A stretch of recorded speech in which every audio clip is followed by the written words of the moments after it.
absolutely. I mean, there is, as I said, there's a lot of anxiety about children and sexuality, and the fact that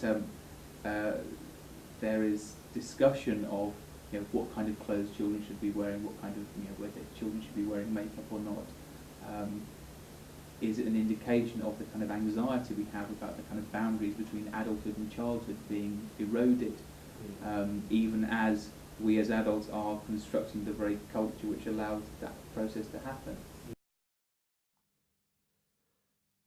The media has often been blamed for its negative influence on children's behaviour. The 1993 murder of 3-year-old James Bulger in Liverpool, England, was believed to have been linked to the 1991 horror film Child's Play 3. Top brands like Calvin Klein have caused controversy over their advertisement campaigns.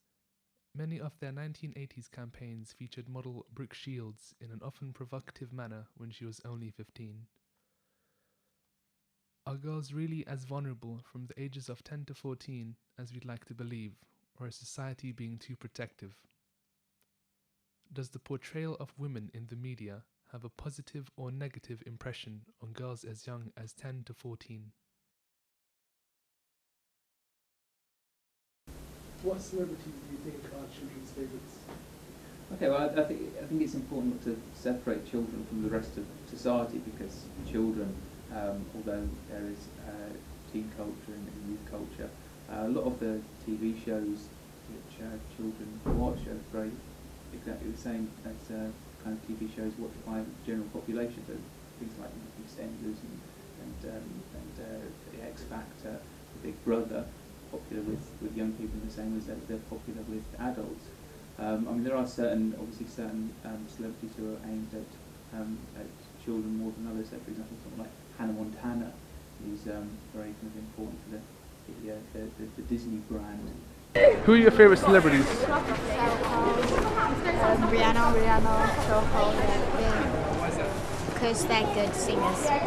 Kristen Stewart. Drew Barrymore. Lady Gaga? No. No. Miley Cyrus. I mean, someone like Jordan, the brand Jordan, is clearly trying to aim at lots of different audiences. And if you look at Jordan's children's book, like her book about ponies and horses, it's very, very different to her more kind of like sensationalist novels. And it's almost like there's a different kind of celebrity at work in each of those texts. So there's always this, because children don't earn money and don't have the same resources that adults have, there's always this element to which a lot of children's culture is culture which is bought for children by adults. In the same way as all the kind of teen culture is culture which is made by adults for children. I think there's very clearly an interest in cosmetic companies and retail outlets like Boots, for example, marketing makeup to young women in the hope that it will encourage them to become wearers of makeup when they get older. I think there's very clearly a kind of a market interest in establishing those kinds of very gendered consumer patterns as early as possible. And there's a lot of work which suggests that young people get encouraged to adopt certain gendered attitudes, either as young boys or as young girls, from a very early age, through toys and through clothes, and through encouragement to engage in certain kinds of activities. If you're a boy, you're encouraged to play football. If you're a girl, you're encouraged to do ballet. So there's a whole range of different ways in which, as a society, we encourage young people to adopt what we see as correct gender patterns. Profitable at the children's makeup section in your store? Children's makeup is very profitable. It caters for both children and women because of the price ranges, so that normally helps with selling to teenagers. And would you say that adults and children buy more, or is it just in general? They do buy, both of them do buy it because of the price ranges and also because of the quality of it as well. And what do you think of the representation of women in the media, and how does this affect your sales? I think women in the media, it does help the celebrities, and what they say is good normally is what people go for. So yeah.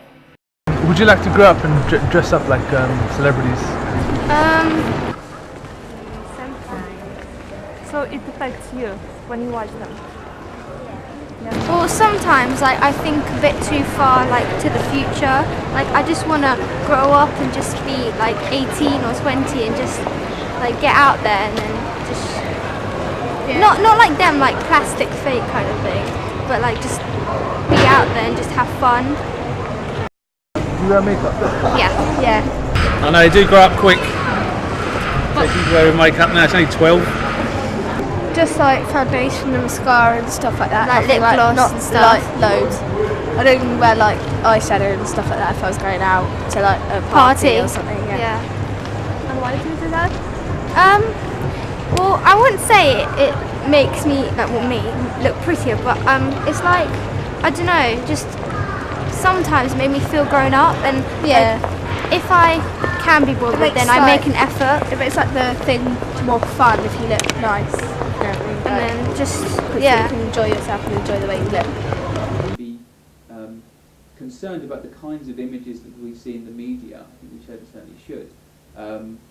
But whether we should be sectioning children off as a particularly vulnerable category, whether we're thinking that children shouldn't be exposed to certain kinds of images,